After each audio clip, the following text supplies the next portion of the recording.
Assalamualaikum warahmatullahi wabarakatuh. Bismillahirrahmanirrahim. Yauma tajitu, pada harinya menjumpai sapa kullu nafsin, tiap-tiap diri,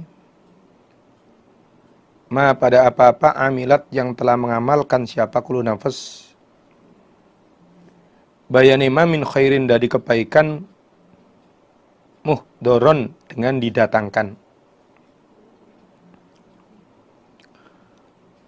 Wama, dan pada apa-apa, amilat yang telah beramal siapa kullu nafas, bayane min su'in, dari kejelekan, tawaddu, berharap siapa kullu nafas, lau anna bainaha, jikalau sesungguhnya antara kullu nafas, wa bainahu, dan antara amilat min su'in, amadan, masa, ba'idan, yang jauh atau yang lama. Pada harinya tiap-tiap diri menjumpai kebaikan yang telah dikerjakan didatangkan, dan juga amal jelek yang telah dikerjakan, maka tiap-tiap diri berharap bahwa antara dirinya dengan amal jeleknya itu ada waktu yang jauh, ada waktu yang lama. Maksudnya, di hari kiamat nanti, ketika tiap-tiap orang menjumpai amal baiknya didatangkan, juga amal jeleknya didatangkan, maka orang-orang yang beramal jelek itu berharap bahwa dia bisa dikembalikan ke dunia lagi, lalu bisa beramal dengan amalan yang baik. Maksudnya, antara dirinya dengan kesalahannya ada masa yang jauh, ada masa yang lama, itu maksudnya bisa kembali ke dunia lagi, lalu beramal yang baik, tidak seperti yang sudah-sudah. Ini harapan di orang yang beramal jelek besok di hari kiamat. Wa yuhadzirukum, dan menakut-nakuti pada kamu sekalian, sapa Allah nafsahu, pada dirinya Allah. Allah menakut-nakuti padamu dengan dirinya, dengan siksanya. Kalau kamu tidak beramal yang baik, kalau kamu beramal yang jelek, maka akan disiksa oleh Allah. Itu namanya Allah menakut-nakuti padamu dengan siksanya. Wallahu, dan Allah iku raufun, maha belas kasihan, bil ibadi, dengan beberapa hamba. Allah maha pengasih, maha belas kasihan terhadap hamba-hambanya.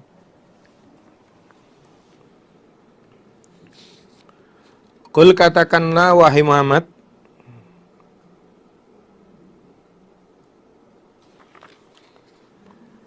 in kuntum, jika ada kamu sekalian,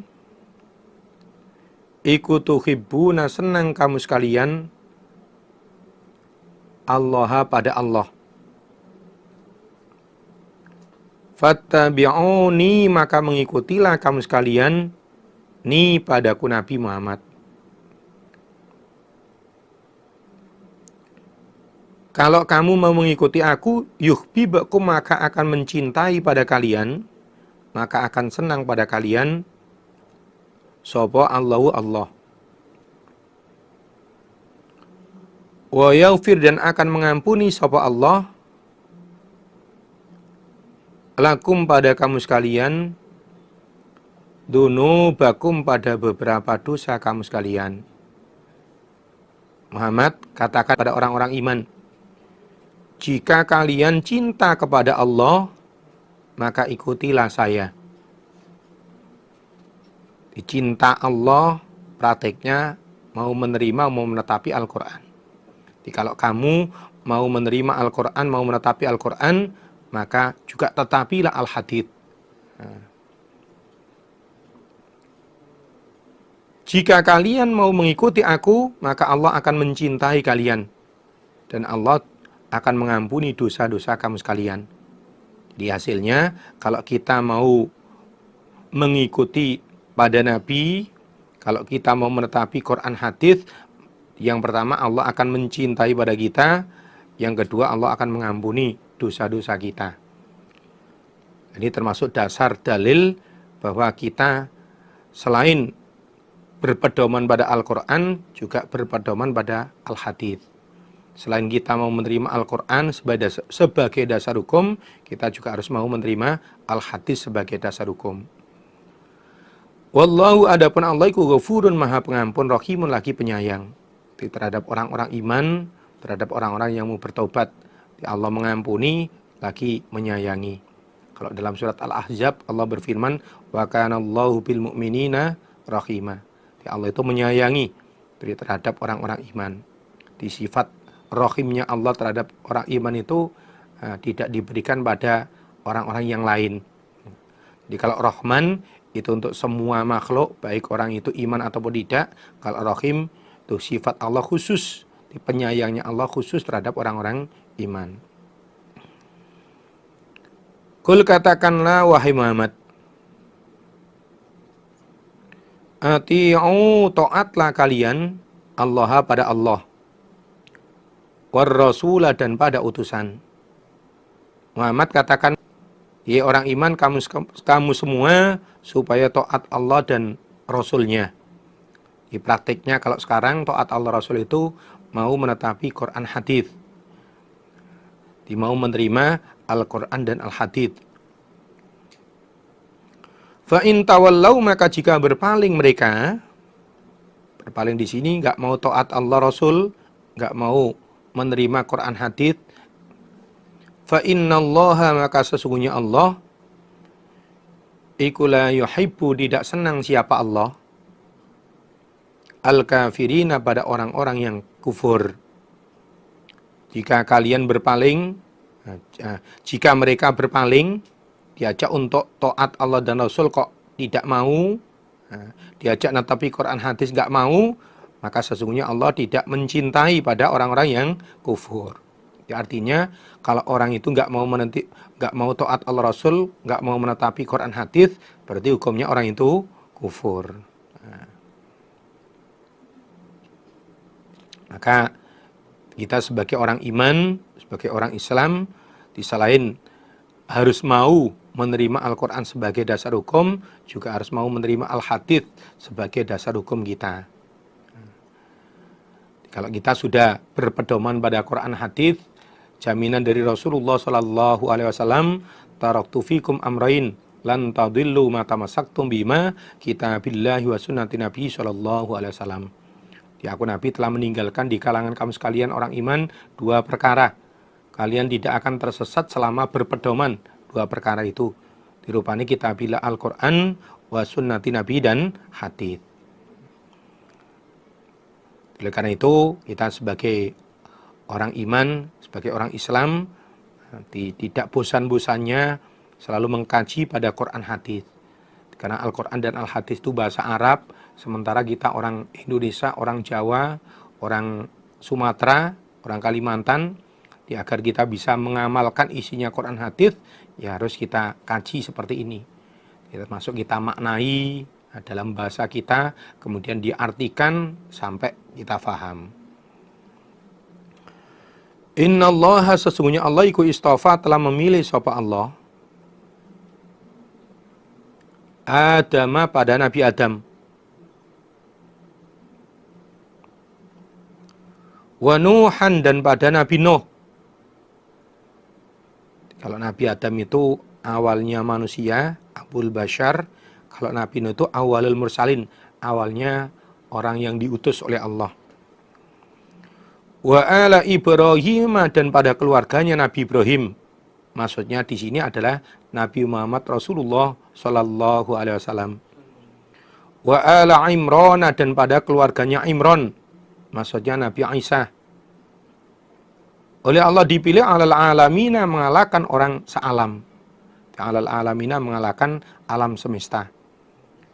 Sesungguhnya Allah telah memilih pada Adam, dipilih sebagai bapaknya manusia.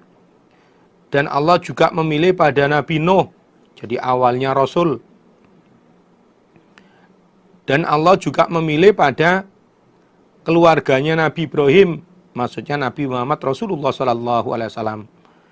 Dan Allah juga memilih pada keluarganya Imran, yaitu Nabi Isa putranya Maryam, dipilih mengalahkan orang sak jagat.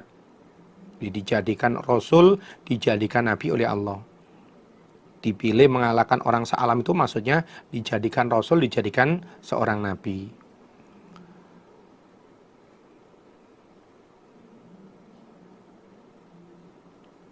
Dirupani Allah memilih dzurriyatan pada anak turun, ba'duha sebagian anak turun, iku min ba'din dari sebagian yang lain.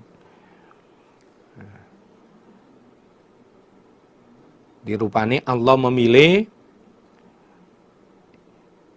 di sebagian dari orang-orang yang dipilih itu masih keturunan sebagian yang lain. Semuanya asalnya dari Nabi Adam. Punya anak, kemudian Nabi Nuh. Di zaman Nabi Nuh terjadi banjir besar, semua orang yang tidak iman meninggal, tinggal orang iman. Nah, lalu yang masih ada itu menikah dengan putra-putrinya Nabi Nuh, kemudian punya anak, seterusnya sampai Nabi Ibrahim.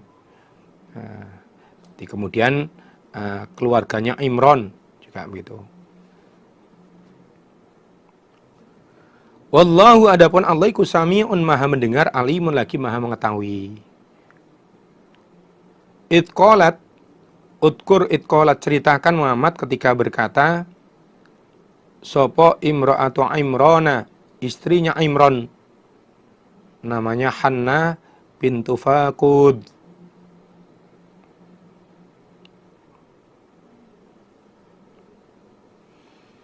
Berkata Rabbi wahai Tuhanku, ini sesungguhnya aku imra'atu Imran, iku nazartu bernadar aku, laka padamu Allah, ma pada apa-apa fi batokni di dalam perutku. Di janin atau anak yang masih ada dalam perutku ini, aku jadikan nadar untukmu ya Allah. Muharraron dengan dimerdekakan khusus untuk ngurusi ibadah, diserahkan penuh untuk sabilillah sebagai peramut Baitul Maqdis. Fataqabbal maka semoga menerima engkau Allah minni dariku imra'atu Imran. Muhammad ceritakan Mat ketika istrinya Imran yang namanya Hanna berdoa pada Allah, ya Allah, sesungguhnya aku bernadar padamu apa yang ada di dalam perutku. Di janin atau bayi yang ada di dalam perutku ini, saya jadikan nadar untukmu ya Allah. Saya merdekakan khusus untuk ngurusi ibadah, diserahkan penuh untuk sabilillah sebagai peramut Baitul Maqdis. Maka terimalah ya Allah nadar saya ini. Innaka sesungguhnya engkau Allah, anta engkau Allah, iku as-sami'u maha mendengar, al-alimu lagi maha mengetahui.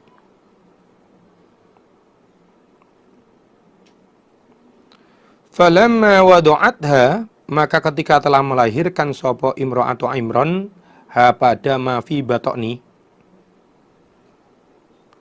qalat maka berkata siapa imra'atu Imran, Rabbi wahai Tuhanku, ini sesungguhnya aku iku wada'tuha melahirkan aku pada anak, pada mafi batokni, unta pada perempuan. Wallahu adapun Allah iku alamu mengetahui sapa Allah.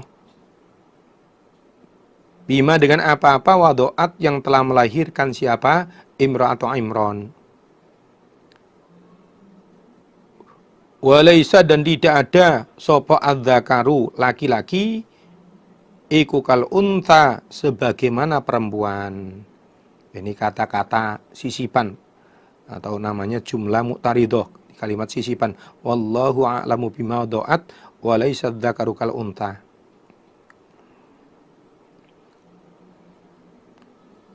Ketika istrinya Imran melahirkan bayinya, yang ternyata bayi itu lahir perempuan, maka istrinya Imran pun berkata pada Allah, "Ya Allah, sesungguhnya saya melahirkan anak, ternyata anak itu perempuan. Ya Allah, ternyata anak yang saya lahirkan itu jenis kelaminnya perempuan, wanita."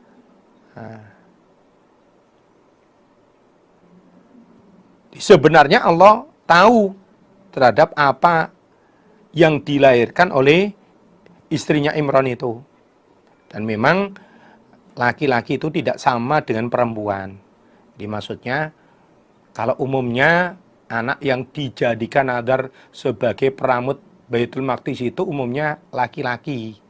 Nah, ini ternyata anaknya Hannah yang dinadarkan untuk jadi peramut Baitul Maqdis itu begitu lahir ternyata jenis kelaminnya perempuan, bukan laki-laki. Diumpama Hannah tidak ngomong seperti ini pada Allah, Allah sebenarnya juga tahu. Wallahu a'lamu bima wada'at. Namun karena memang Hannah sudah bernadar kepada Allah, kalau anak yang ada dalam kandungannya itu akan diserahkan sebagai peramut Baitul Maqdis, maka tetap dia menyampaikan hal ini kepada Allah.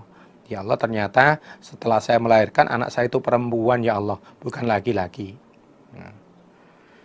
Wa inni, dan sesungguhnya aku, Imra'atu Imran, samaituha, memberi nama aku pada anak Maryam, pada Maryam.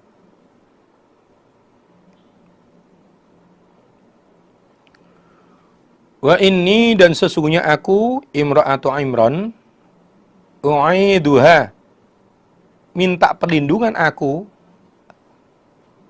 memohonkan, memintakan perlindungan aku pada Maryam, bika, pada engkau Allah.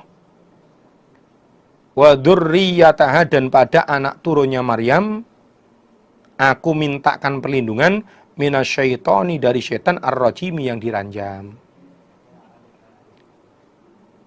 Lalu Hannah, istrinya Imran pun ngomong lagi pada Allah, ya Allah, anak yang saya lahirkan yang ternyata perempuan itu saya beri nama Maryam. Dan saya mintakan perlindungan padamu, ya Allah, untuk Maryam dan anak turunnya dari gangguan setan yang diranjam.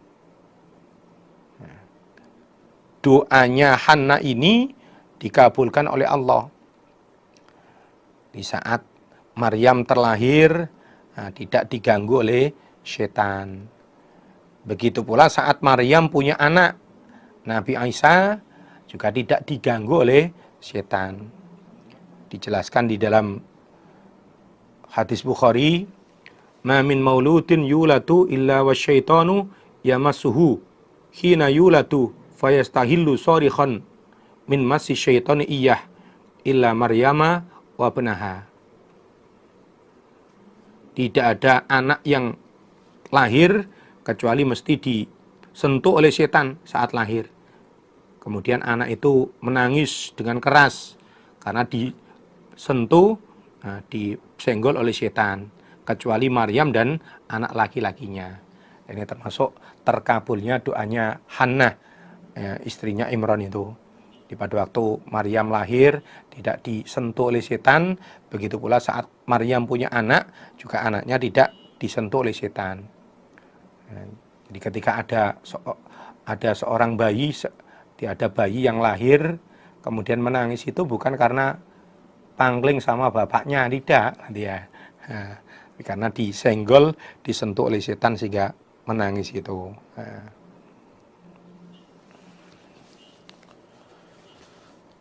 Fataqabbalaha, maka menerimaha pada Maryam. Fataqabbalaha, maka menerima pada Maryam sapa rabbuha, Tuhannya Maryam. biqabulin dengan penerimaan hasanin yang baik. Jadi meskipun umumnya yang dijadikan nadar sebagai peramut Baitul Maqdis itu adalah anak laki-laki, sementara anaknya Hanna ini perempuan, namun tetap oleh Allah diterima dengan penerimaan yang baik. Nah, berarti nggak seperti umumnya. Jadi kalau umumnya yang biasa dipakai nadar, dijadikan nadar peramut Baitul Maqdis itu laki-laki. Ya, meskipun Maryam anaknya Hanna itu perempuan, tetap oleh Allah diterima dengan penerimaan yang baik. Wa anbataha, dan menumbuhkan sapa Allah pada Maryam nabatan dengan pertumbuhan hasanan yang baik. Dan oleh Allah Maryam diberi pertumbuhan fisiknya itu cepat. Di pertumbuhan fisiknya Maryam itu cepat. Dijelaskan dalam satu riwayat, fakanat tanbutu fil yaum kama yanbutul maulud fil am. Ada sapa Maryam pertumbuhannya dalam satu hari itu seperti bayi yang umur 1 tahun. Nah, jadi cepat besar, perkembangan fisiknya itu cepat, buat gitu. Nah, di Maryam itu cepat besarnya. Di umur 1 hari, nah, kondisi fisiknya itu sudah seperti bayi yang umur 1 tahun. Nah. Wa kafalaha, dan meramut pada Maryam sapa Zakaria. Dan akhirnya Maryam diramut oleh pamannya yang bernama Zakaria. Di ibunya Maryam, Hanna bintu Fakut itu punya saudari perempuan yang namanya Asya. Asya itu istrinya Nabi Zakaria.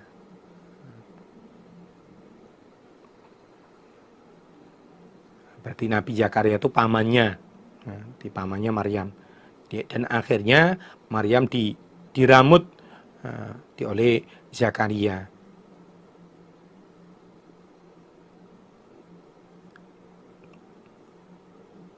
Zakaria akhirnya bisa meramut Maryam itu juga melalui perjuangan yang berat.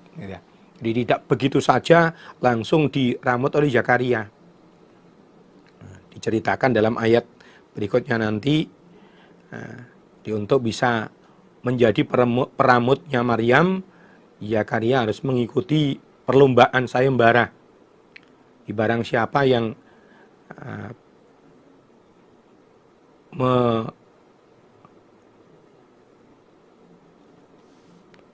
menjatuhkan penanya di sungai Urdun dan bisa berjalan melawan arus, maka itu sebagai pemenangnya yang berhak meramut Maryam.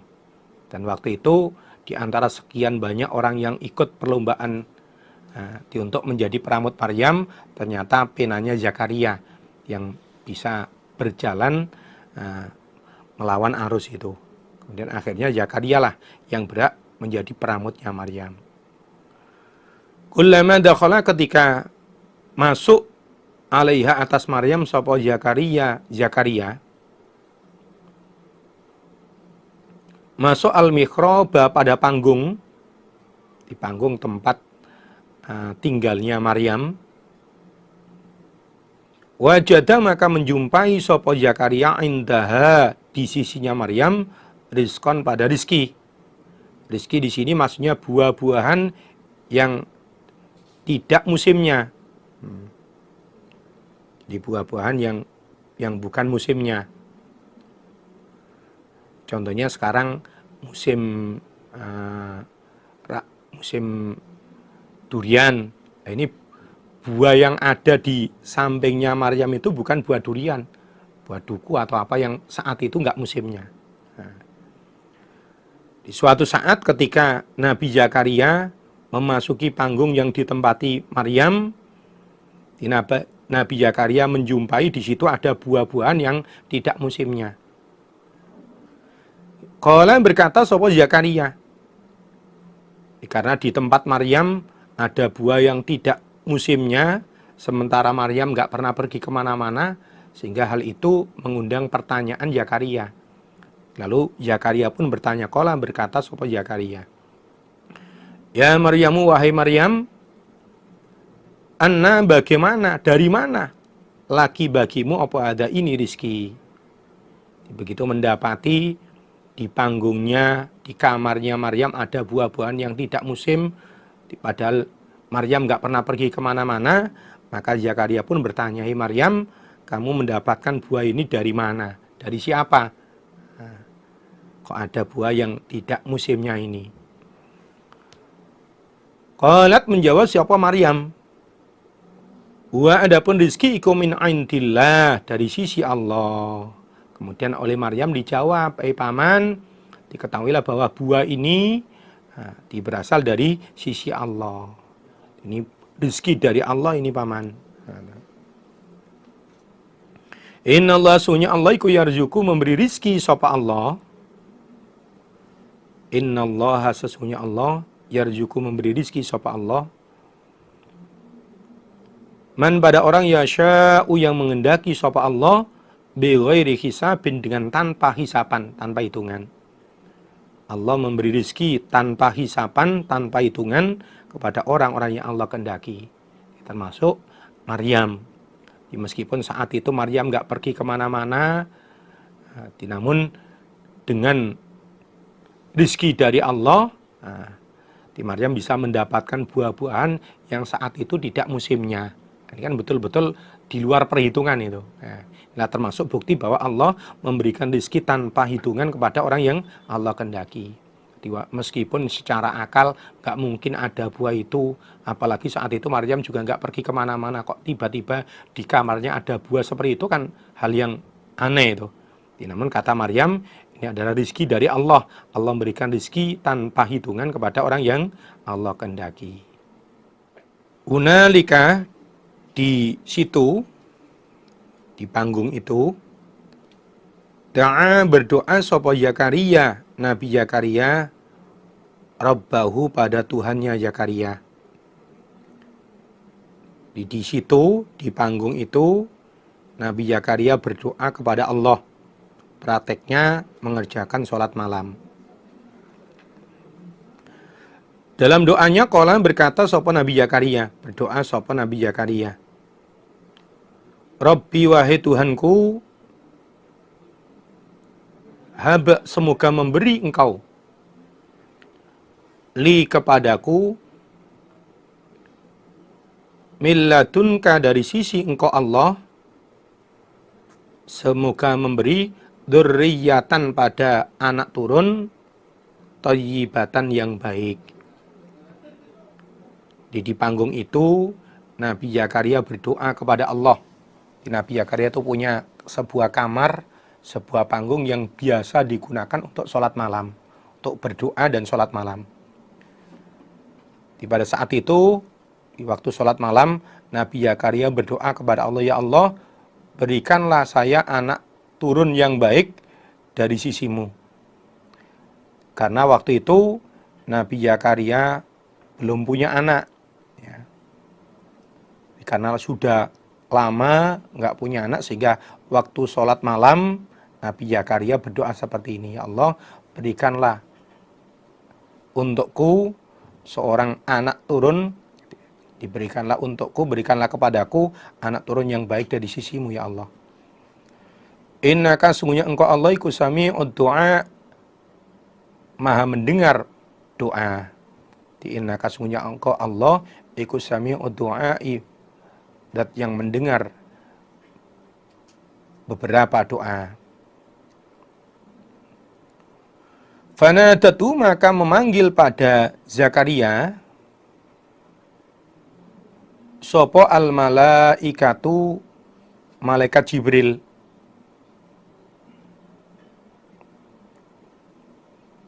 Wa huwa, sedangkan Zakaria iku qaimun, orang yang berdiri, yusolli, sholat sopo Zakaria, fil mikhrabi, di dalam panggung.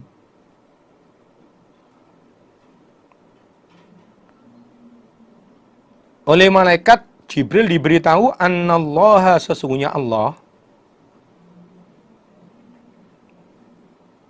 iku yubasyiruka akan memberi kabar gembira sapa Allah kepada engkau Zakaria. Yubasyiruka akan memberi kabar gembira sapa Allah kepada engkau Zakaria Yahya dengan anak yang namanya Yahya.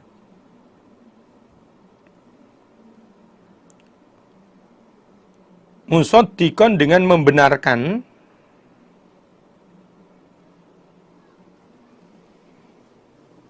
bi kalimatin pada kalimat minallahi dari Allah. Maksudnya kalimat dari Allah itu Nabi Isa. Untuk memperkuat Nabi Isa. Kebetulan antara Nabi Yahya dengan Nabi Isa itu hidupnya satu zaman, hidupnya sejaman. Nabi Yahya lahir 6 bulan sebelum Nabi Isa.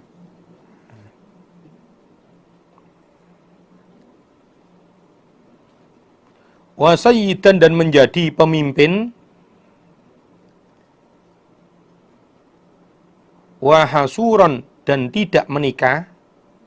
Tidak menikahnya bukan karena sakit, bukan karena impoten, tidak, tapi karena sangat terjaga, nggak pernah mikirkan perempuan, sehingga nggak menikah. Wa nabiyan dan menjadi nabi minas sholihin dari golongannya orang-orang yang sholih.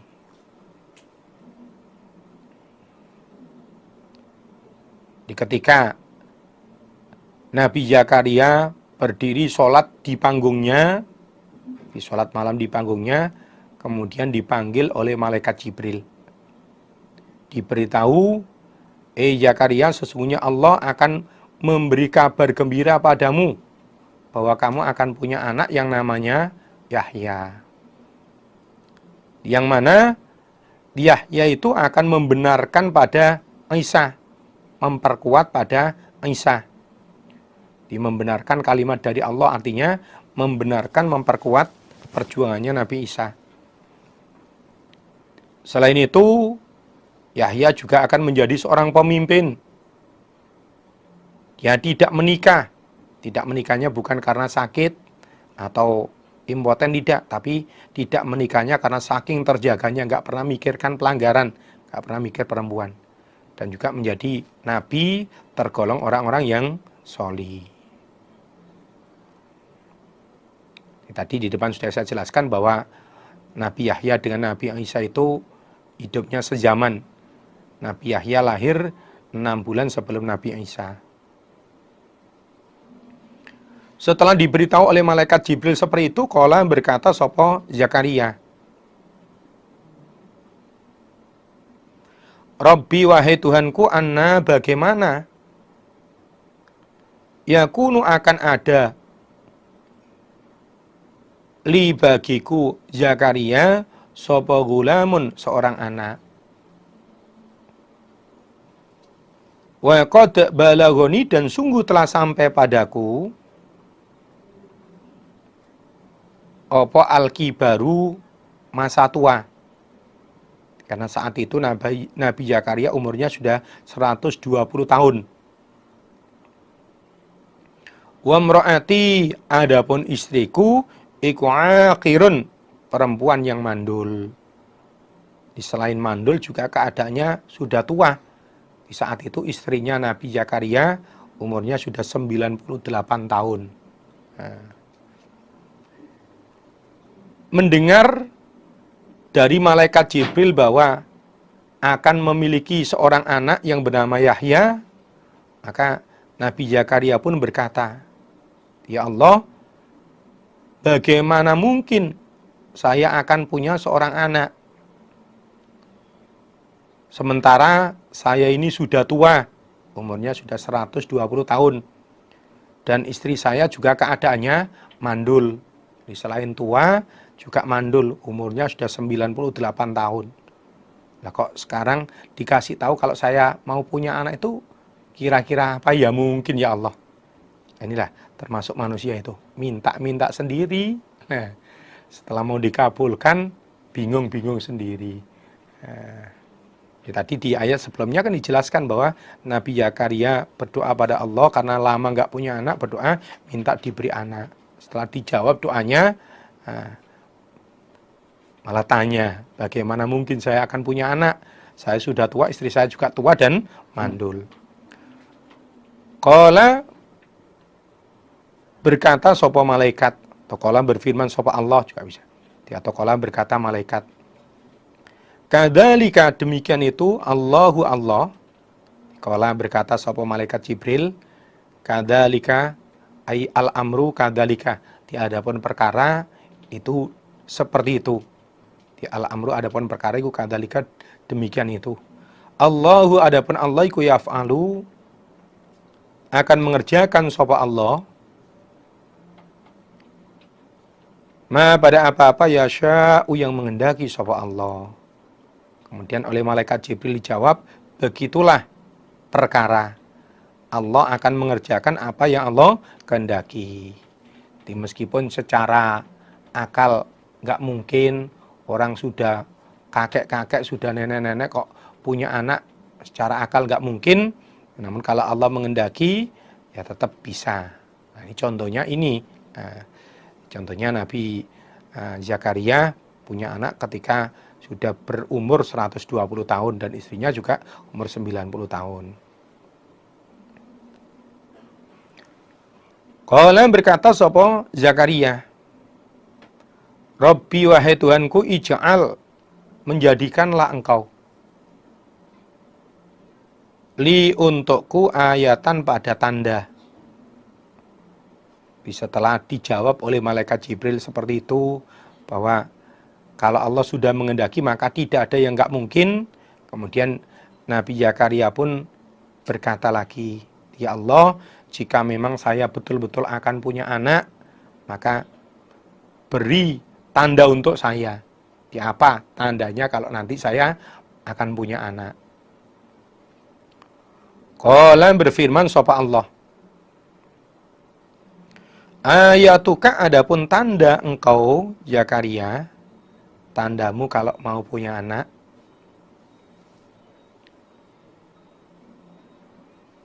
itu Allah tukallima bahwa tidak berbicara kamu, Allah tukallima bahwa tidak bisa berbicara kamu,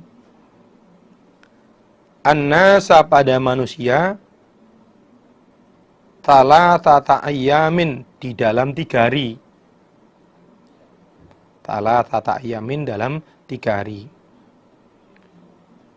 Illa kecuali Ramzan isyarah. Lalu oleh Allah dijawab, adapun tandanya kalau kamu nanti akan punya anak, itu selama 3 hari kamu tidak bisa berbicara dengan orang lain, kecuali bisanya hanya isyarah. Tidak bisa berbicaranya Nabi Zakaria ini bukan karena sakit, tapi ini merupakan tanda dari Allah itu. Tanda bahwa Nabi Zakaria nanti akan punya anak, selama 3 hari nggak bisa ngomong dengan orang lain, bisanya hanya isyarah. Meskipun begitu, wadkur dan ingatlah engkau Zakaria Rabbaka pada Tuhanmu, katsiran dengan banyak, baik dengan lisan maupun dengan hati dalam segala keadaan. Wasabbih dan mensucikanlah engkau kepada Allah bil asyiyi di waktu sore, wal ibkar dan waktu pagi. Meskipun kamu nggak bisa ngomong dengan orang lain, kamu supaya tetap ingat pada Allah dengan banyak, baik dengan lisan maupun hati. Dan sucikanlah, bertasbihlah kepada Allah di waktu sore dan waktu pagi. Jadi meskipun nggak bisa bicara dengan orang lain, tapi tidak kemudian menjadikan kamu nggak ingat pada Allah. Jadi kemudian tidak menjadikan kamu tidak bertasbih pada Allah. Tetap ingat pada Allah dengan banyak, baik dengan lisan maupun hati. Juga disucikanlah, bertasbihlah pada Allah di waktu pagi maupun sore.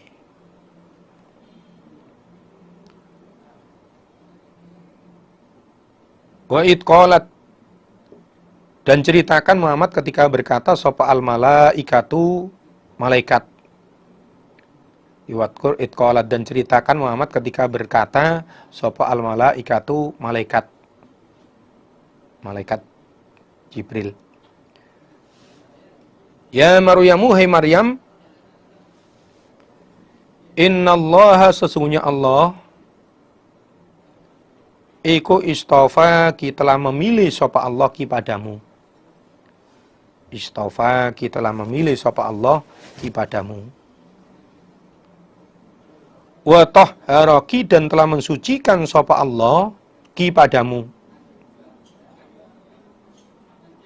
Disucikan artinya enggak pernah dijamah oleh orang laki-laki.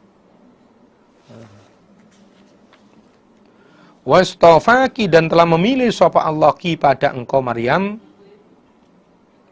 ala nisa'il alamina, mengalahkan perempuan-perempuan sealam. Ala nisa'il alamina, mengalahkan perempuan-perempuannya orang sealam, orang dunia.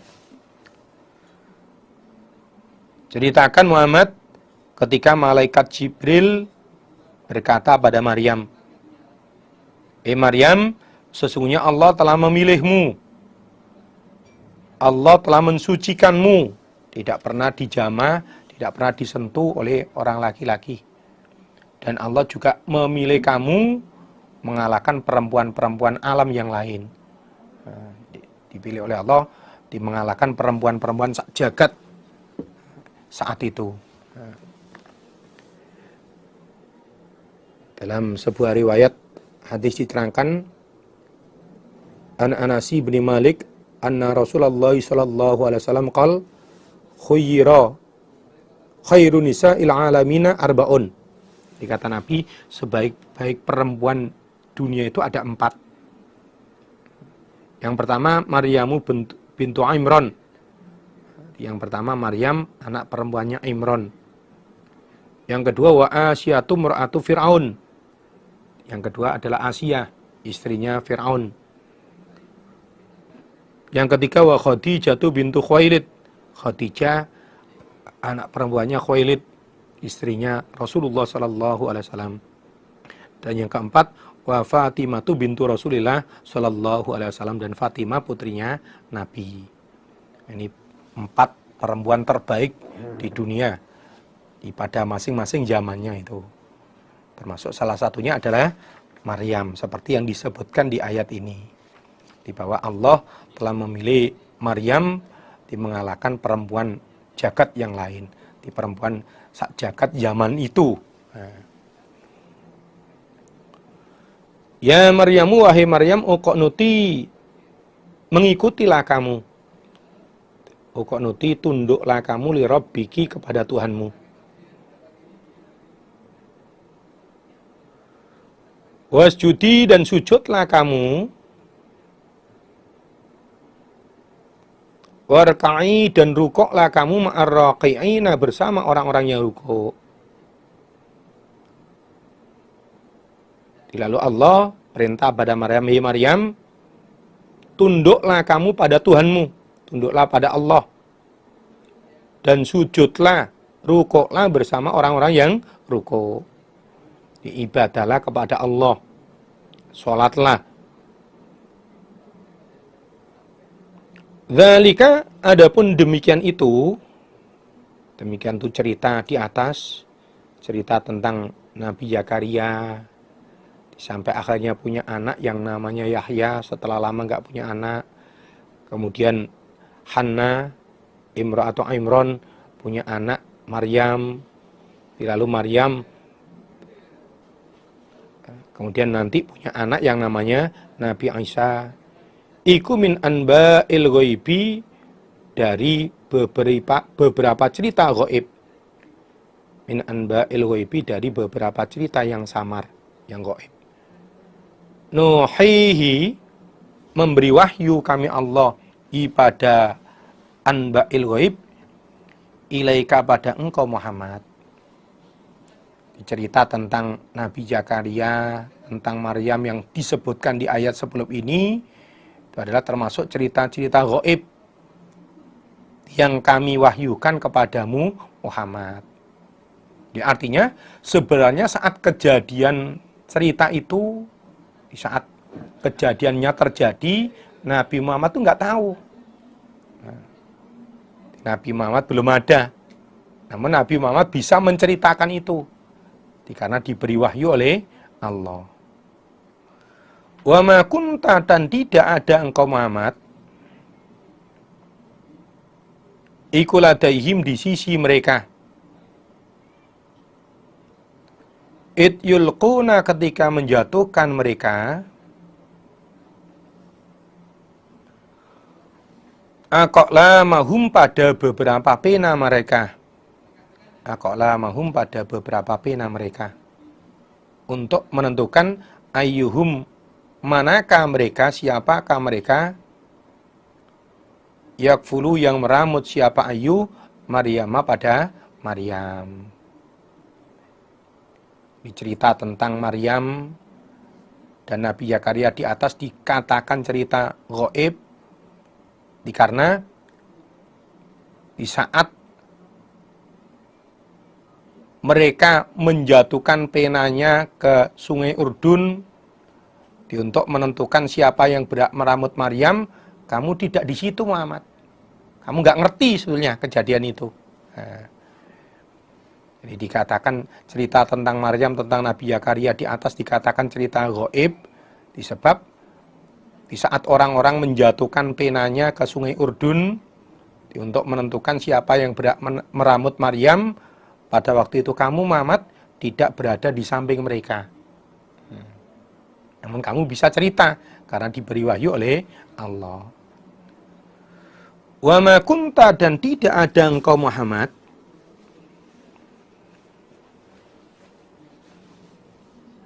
wa ma kunta, dan tidak ada engkau Muhammad, ikuladaihim, di sisi mereka. Id yakhtasimuna, ketika berdebat mereka. Dan pada saat mereka berdebat untuk memperebutkan siapa yang berhak meramut Maryam, kamu juga tidak berada di samping mereka. Namun kamu bisa menceritakan itu semua. Nah, ini semua karena kamu diberi wahyu oleh Allah Muhammad. Jadi meskipun Nabi saat terjadi kisahnya itu belum lahir, nggak ikut di situ, nggak ikut menyaksikan, namun pada akhirnya Nabi bisa menceritakan semua dengan detail. Nah, karena diberi wahyu oleh Allah. Ketika itu qalan, berkata sapa al malaikatu, malaikat, ya Maryamu, wahai Maryam, innallaha, sesungguhnya Allah, iku yubasyiruki, akan memberi kabar gembira sapa Allah kepada engkau Maryam, bi kalimatin, dengan kalimat, maksudnya anak, minhu, dari Allah. Ismuhu, adapun namanya anak, namanya kalimat iku al-masihu, penjelajah, rupane Isa bin Maryam, Isa anak laki-lakinya Maryam.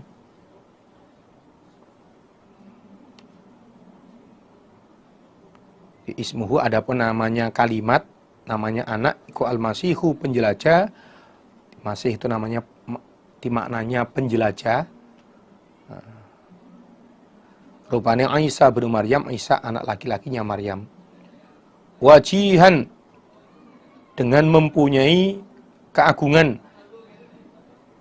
mempunyai pangkat, fid dunya, di dunia, wal akhirati, dan akhirat. Wa minal muqarrabina, dan termasuk golongannya orang-orang yang didekatkan. Wa minal muqarrabina, dan dari golongannya orang-orang yang didekatkan pada Allah. Di ketika itu malaikat berkata pada Maryam, Maryam, sesungguhnya Allah akan memberi kabar gembira padamu, bahwa kamu akan punya seorang anak yang namanya Masih Isa bin Maryam. Sesungguhnya Allah akan memberi kabar gembira kepada kamu kalau kamu akan memiliki seorang anak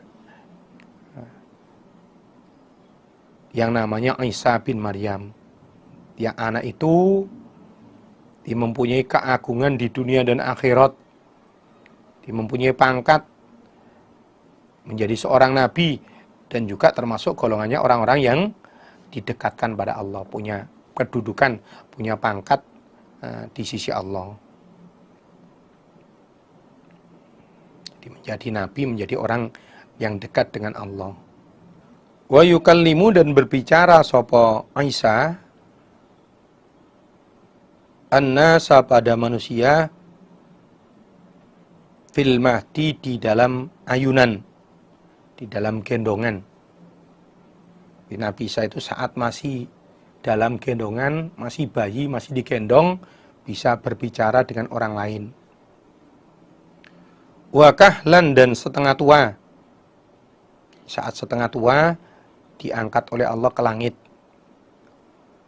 Wa minas solihina, dan tergolong orang-orang yang solih. Nabi Isa itu selain di dunia sampai akhirat memiliki keagungan, menjadi seorang nabi. Di waktu Nabi Isa masih bayi, masih digendong oleh ibunya, sudah bisa berbicara dengan orang lain. Dan juga saat setengah tua, itu umur 33 tahun, diangkat oleh Allah ke langit. Selain itu Nabi Isa termasuk golongannya orang-orang yang solih. Jadi Nabi Isa sudah bisa komunikasi dengan orang lain itu waktu masih umur 40 hari. Jadi masih umur 40 hari, masih digendong, itu sudah bisa ngomong dengan orang lain. Ini termasuk kefadolan yang Allah berikan kepada Nabi Isa.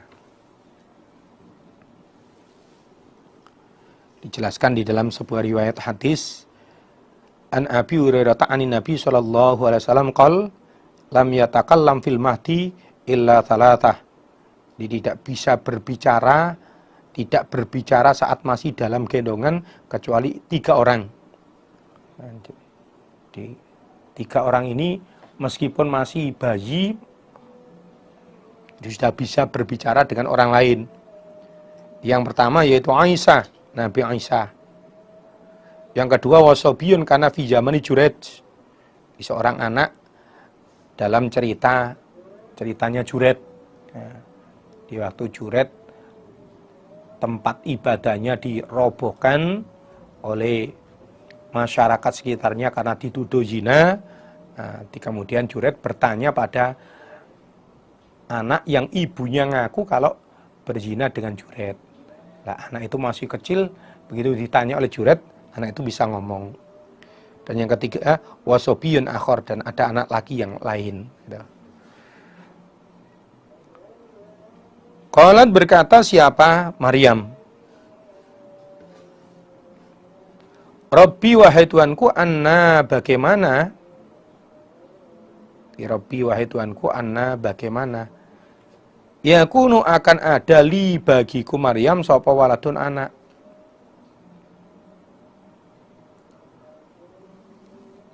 Walam yamsasni, dan belum menyentuh padaku sapa basyarun, seorang manusia. Mendengar berita bahwa dirinya akan punya anak yang bernama Isa,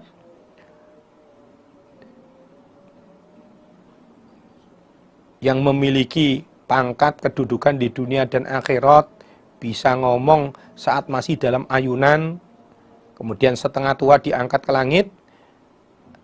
Lalu Maryam pun berkata pada Allah, ya Allah, bagaimana saya akan punya anak sementara saya ini belum pernah bersentuhan dengan orang laki-laki, jangankan berhubungan, senggolan saja dengan orang laki-laki yang bukan mahramnya nggak pernah, kok saya akan punya anak itu bagaimana ya Allah? Qala berfirman sapa Allah. Kadzalik di adapun perkara iku kadzalika. Kadzaliki seperti itu. Di qala berfirman sapa Allah kadzalik di adapun perkara itu seperti itu. Allahu adapun Allah yakhluqu akan menciptakan sapa Allah. Ya Allahu adapun Allah iku yakhluqu menciptakan akan menciptakan sapa Allah ma pada apa-apa yasha'u yang menghendaki sapa Allah. Kemudian oleh Allah dijawab di perkara itu seperti itu. Di Allah akan menjadikan apa yang Allah kehendaki. Meskipun Maryam itu belum pernah punya suami, jangankan punya suami, berhubungan bersenggolan dengan laki-laki yang bukan mahramnya saja nggak pernah, tapi bisa punya anak kalau Allah menghendaki ya bisa saja. Idza qada ketika menghukumi sapa Allah amron pada suatu perkara, fa inna ma yaqulu maka sesungguhnya berfirman siapa Allah lahu pada perkara itu, kun jadilah engkau perkara, fayakunu maka menjadi apa perkara, fayakunu maka ada apa perkara. Ketika Allah memutuskan suatu perkara, Allah mengqadar akan menjadikan suatu perkara, maka Allah cukup berfirman pada perkara itu, perkara jadilah, maka perkara itu pun terjadi. Termasuk tentang Maryam yang belum pernah punya suami, belum pernah berhubungan dengan orang laki-laki, tapi bisa punya anak. Kalau Allah memang menghendaki, ya bisa saja. Nah, mungkin ini yang oleh perempuan-perempuan sekarang ditiru, ya, dipingin niru punya anak nggak punya suami. Nah, tapi berbeda pastinya dengan Maryam. Gitu. Jadi, kalau Maryam memang betul-betul nggak berhubungan dengan siapapun. Gitu. Kalau ada orang sekarang, ada perempuan bisa punya anak, ya pasti ada prosesnya itu. Ya. Nah. Wa yu'allimuhu dan mengajari siapa Allahu pada Isa al-kitab pada menulis, wal hikmata dan pada hikmah. Hikmah itu ilmu yang bermanfaat. Wat Taurat dan pada kitab Taurat, wal Injil dan pada kitab Injil.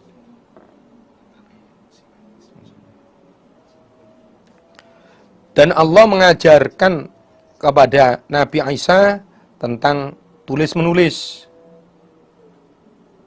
Di selain itu Allah juga mengajarkan kepada Nabi Isa, ya. Jadi Allah mengajarkan pada Nabi Isa tentang tata cara menulis.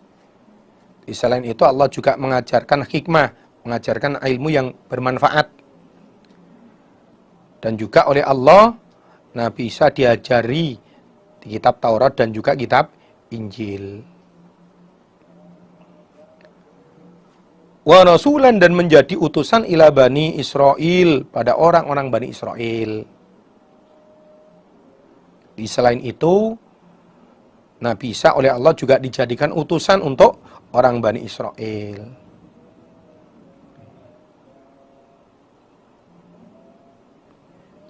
Setelah Nabi Isa oleh Allah dijadikan Rasul, kemudian Nabi Isa berkata, Ani sesungguhnya aku Isa, qad ji'tukum sungguh datang aku pada kamu sekalian. Kamu sekalian orang-orang Bani Israel. Bi ayatin dengan membawa ayat, mir rabbikum dari Tuhan kamu sekalian. Selain oleh Allah, Nabi Isa diajari tata cara menulis, diajari ilmu yang manfaat, diajari kitab Taurat dan Injil. Allah juga menjadikan Nabi Isa sebagai utusan, sebagai Rasul kepada orang Bani Israel. Setelah dijadikan Rasul oleh Allah untuk orang Bani Israel, kemudian Nabi Isa berkata kepada orang-orang Bani Israel. Di orang Bani Israel, disungguh saya datang pada kalian dengan membawa ayat dari Allah.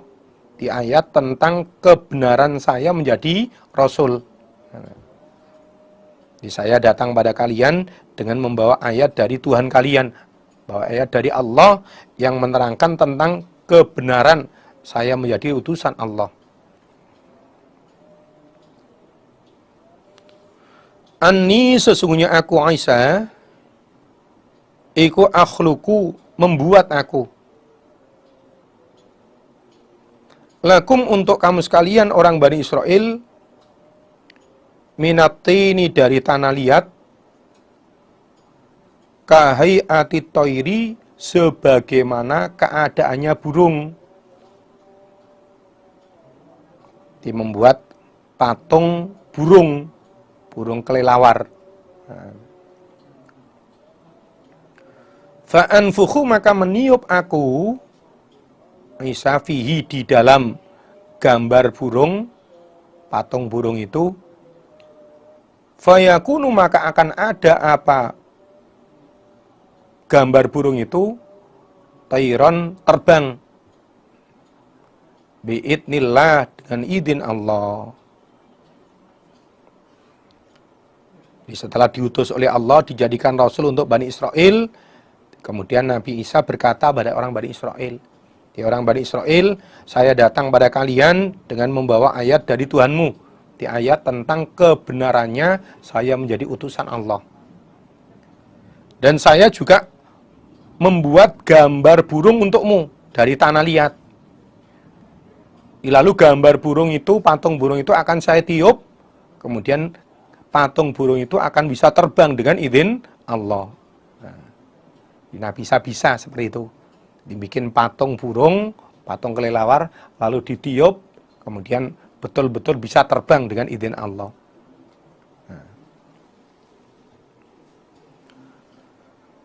Wa ubari'u dan menyembuhkan aku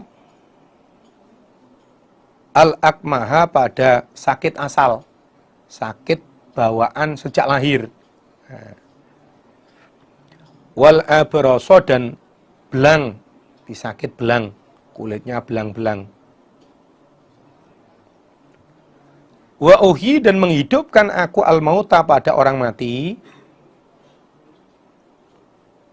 Wa uhi dan menghidupkan aku al-mauta pada orang mati biidnillah dengan izin Allah. Di selain itu, saya juga bisa menyembuhkan orang yang sakit asal, sakit bawaan sejak lahir. Dan saya juga bisa menyembuhkan sakit belang. Selain itu, saya juga bisa menghidupkan orang yang sudah mati dengan izin Allah. Diceritakan dalam beberapa riwayat, ada beberapa orang yang dihidupkan kembali oleh Nabi Isa. Yang pertama, yang dihidupkan kembali oleh Nabi Isa adalah Azar. Kemudian Ibnul Ajuz. Lalu Ibnatul Ashir. Jadi Azar, Ibnul Ajuz, dan Ibnatul Ashir. Tiga orang ini hidup di zaman Nabi Isa. Setelah mati beberapa hari, ada yang mengatakan mati 3 hari, kemudian dihidupkan kembali oleh Nabi Isa.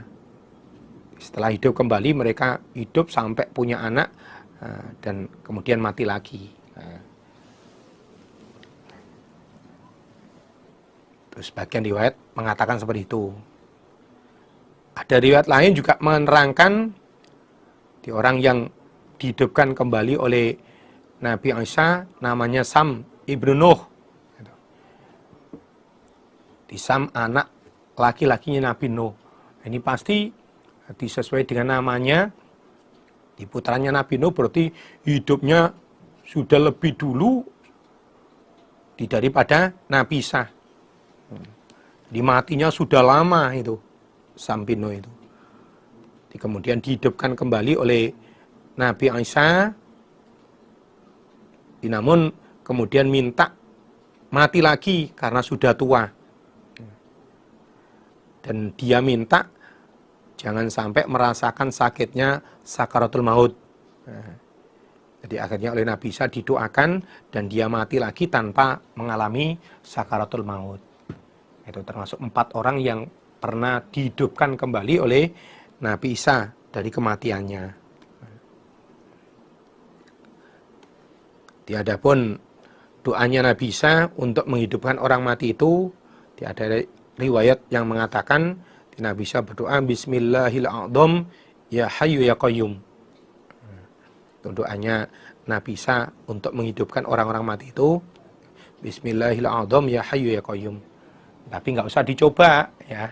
Nanti datang ke kuburan terus doa itu berkali-kali kok nggak hidup-hidup. Emang ya beda tapi ya. Jadi Nabi Isa bisa menghidupkan orang mati ini betul-betul dengan izin Allah. Bukan bantuan setan atau mak lampir, tidak ya. Ini betul-betul biidnillah. Wa unabbiukum dan menceritakan aku dan bercerita aku. Wa unabbiukum dan akan bercerita aku isakum pada kalian. Bima dengan apa-apa takuluna yang makan kamu sekalian. Wama dan apa-apa tadakhiruna yang menyimpan kamu sekalian fi buyutikum di dalam beberapa rumah kamu sekalian. Selain itu semua, saya juga bisa menceritakan padamu apa yang akan kamu makan dan apa yang kamu simpan di rumahmu. Jadi bisa nebak nanti kamu akan makan apa, terus kamu di rumah punya apa. Nah bisa nebak itu. Dan ini semata-mata dengan izin Allah, bukan bantuan jin atau bantuan tuyul, tidak ya. Bukan bisikannya setan, bukan. Ya betul-betul ini dengan izin Allah. Inna fi dzalika, sesungguhnya di dalam demikian itu, di cerita Nabi Isa yang disebutkan di atas, la ayatan, niscaya menjadi ayat lakum bagi kamu sekalian. In kuntum, jika ada kamu sekalian, iku mu'minina, orang-orang yang beriman. Jadi jika kamu betul-betul iman, maka cerita tentang Nabi Isa yang disebutkan di ayat di atas itu bisa menjadi ayat bagimu. Bisa makin memperkuat keimananmu, menambah kefahamanmu. Wa musaddiqon, di wawunya itu atafnya ke wajitukum musaddiqon. Di ayat 39 tadi kan disebutkan anni qad ji'tukum bi ayati mir rabbikum. Wa musaddiqon, maksudnya wa qad ji'tukum musaddiqon, dan sungguh telah datang aku Isa kepada kalian Bani Israel musaddiqon, dengan membenarkan, menyambung kebenaran. 5 pada apa-apa baina yadaya, di depanku. 5 pada apa-apa baina yadaya, di depanku. Bayane minat Taurati, dari kitab Taurat. Wali ukhilla, dan supaya menghalalkan aku Isa lakum, untuk kamu sekalian Bani Israel, ba'dhalladzi, pada sebagiannya yang hurrima, telah diharamkan, apalagi alaikum, atas kamu sekalian.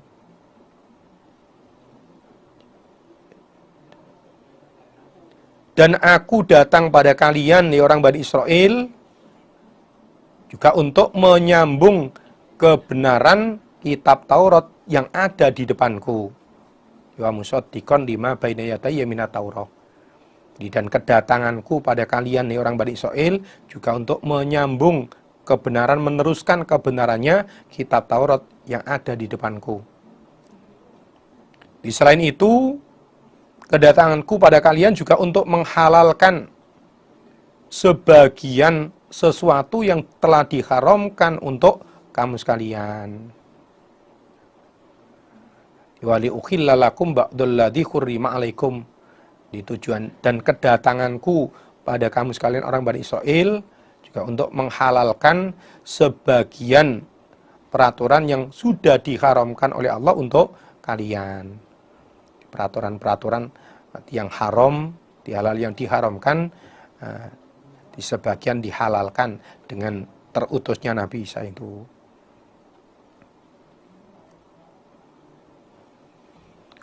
Wajitukum dan datang aku Aisakum pada kamu sekalian Bani Israel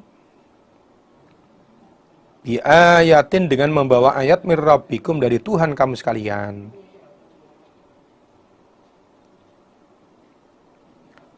Fattaku maka bertakwalah kalian, maka takutlah kalian Allah pada Allah. Wa ati'un dan taatlah kalian nih padaku Isa. Dan kedatanganku pada kalian orang-orang Bani Israel juga dengan membawa ayat dari Allah. Di saya datang pada kalian di selain membawa macam-macam yang disebutkan di atas juga dengan membawa ayat dari Allah. Oleh karena itu takutlah kalian pada Allah dan taatlah kepada aku, ikutilah aku. Innallaha sesungguhnya Allah iku Rabbi Tuhanku wa Rabbukum dan Tuhan kamu sekalian.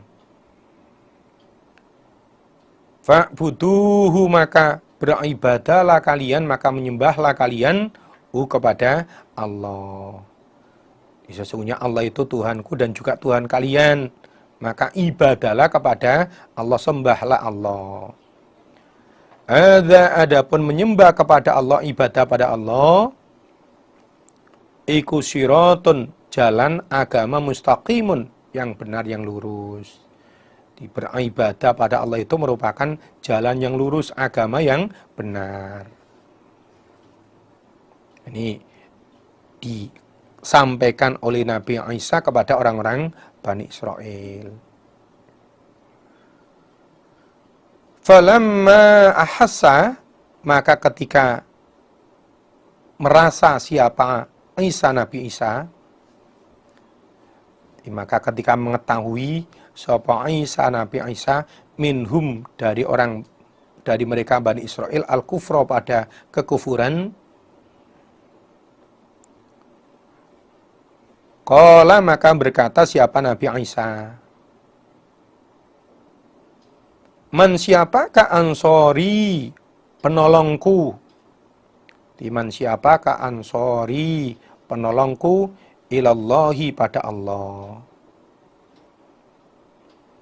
Ketika Nabi Isa ngerti bahwa dikufuri oleh orang-orang Bani Israel, bahwa dakwanya, ajakannya tidak diterima oleh orang Bani Israel, bahkan orang Bani Israel dimengkufurinya, maka Nabi Isa pun berkata, siapa yang mau menolong saya untuk menetapi agama Allah? Ya, siapa di antara kalian yang mau menolong saya dalam rangka netepi agama Allah, ibadah pada Allah?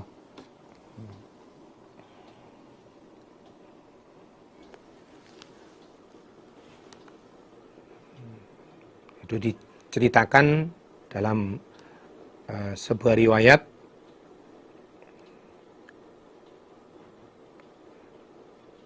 Lamma aradallahu azza wa jalla ayyarfa'a Isa ila sama' kharaja ila ashabihi wa hum fi baitin itna asyara rajulan min ainin fil baiti wa ra'suhu yaqturu ma'an.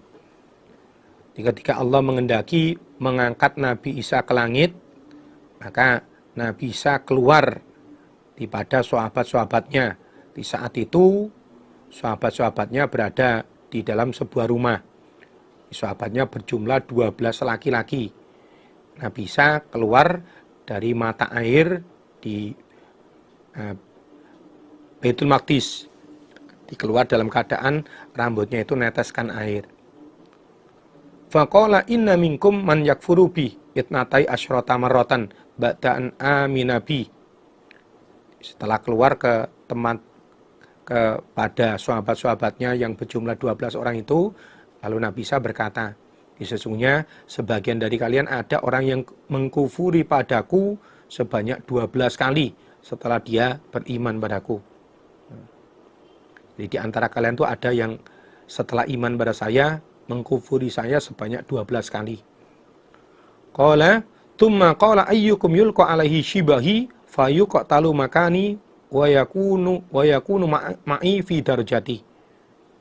Kemudian setelah itu Nabi Isa berkata, siapa di antara kalian yang wajahnya mau diserupakan dengan saya, lalu dia akan dibunuh sebagai gantinya saya, nanti sebagai imbalannya derajat surganya sama dengan saya. Siapa? Ketika Nabi Isa bertanya seperti itu, faqama syabun min aftatihim sinan. Lalu seorang pemuda yang paling muda umurnya berdiri, faqala ana. Dia menjawab, saya Nabi Isa. Saya siap wajah saya dimiripkan dengan Nabi Isa, lalu saya dibunuh sebagai ganti Nabi Isa, yang penting nanti derajat surga saya sama dengan jenengan. Faqala lahu ijlis. Kemudian Nabi Isa berkata padanya, duduk kamu. Tsumma a'ada alaihim. Kemudian Nabi Isa mengulangi, siapa di antara kalian yang mau wajahnya diserupakan, dimiripkan dengan saya, kemudian nanti akan dibunuh sebagai gantinya saya, sebagai imbalannya derajat surganya sama dengan saya. Faqama syabu. Kemudian pemuda itu berdiri lagi, faqala ana. Lalu dia jawab, saya Nabi Isa. Faqala lahu ijlis. Kemudian Nabi Isa berkata pada pemuda itu lagi, duduk kamu. Tsumma a'ata alaihim. Kemudian Nabi Isa ngulangi lagi pertanyaannya. Yo, siapa di antara kalian 12 orang yang siap wajahnya diserupakan, dimiripkan dengan saya, nanti kemudian dibunuh, derajatnya sama dengan saya. Lagi-lagi pemuda itu yang berdiri, menyatakan siap. Nah, akhirnya Nabi Isa, yaudah kamu. Kemudian Nabi Isa diangkat oleh Allah ke langit, pemuda itu wajahnya diserupakan Nabi Isa. Lalu akhirnya pemuda itulah yang dibunuh oleh orang Bani Israel. Nah, ini seperti di ayat ini, ketika Nabi Isa merasa dikufuri oleh orang-orang Bani Israel, maka Nabi Isa berkata pada orang-orang Bani Israel itu, siapa di antara kalian yang siap menjadi penolong saya untuk menetapi agama Allah?